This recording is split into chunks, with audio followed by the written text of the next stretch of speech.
At DNR, we own and operate we actually have about 2,700 buildings, but in terms of report to work sites, so offices, we have about 350 offices.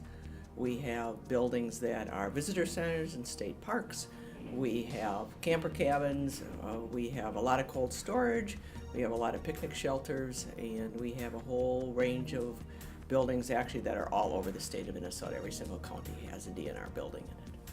We actively review the work we do in an environment for a variety of criteria for sustainable design and other criteria like archaeology and other natural resource issues. But with regard to the B3 program, stormwater issues, the S portion, if you will, of the B3 guidelines is a big deal for us.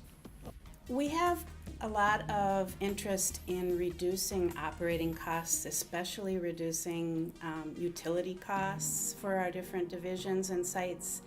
And so our goals are to use every tool that we can to make that happen. The thing that is most important, I think, to us is trying to keep our systems user-friendly, because we don't have, paid staff that does maintenance operating type things. It's mostly just our regular staff that is handling that, so it's really important to keep things simple.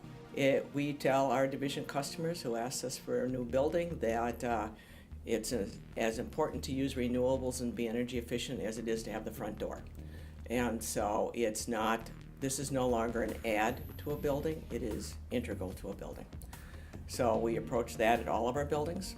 We are actually doing a new office up at the city of Glenwood, and we are moving toward net zero. It's going to be a LEED Gold building, and it's going to be the prototype for buildings, any office buildings DNR builds in the future.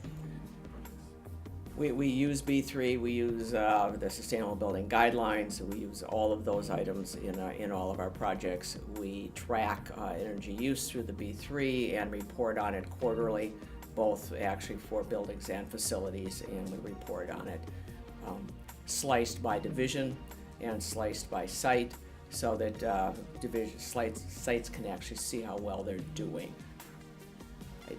Having energy efficiency buildings is just the way to go, and so it's of huge value to us, both as a leader in the industry, as a leader, as I mentioned before, the fact that we have so many things that the normal homeowner can relate to, that I think our message is bigger than just through DNR. This is a good program for us. It gives us an opportunity to demonstrate leadership in our conservation mission as it applies to facilities and specifically these buildings.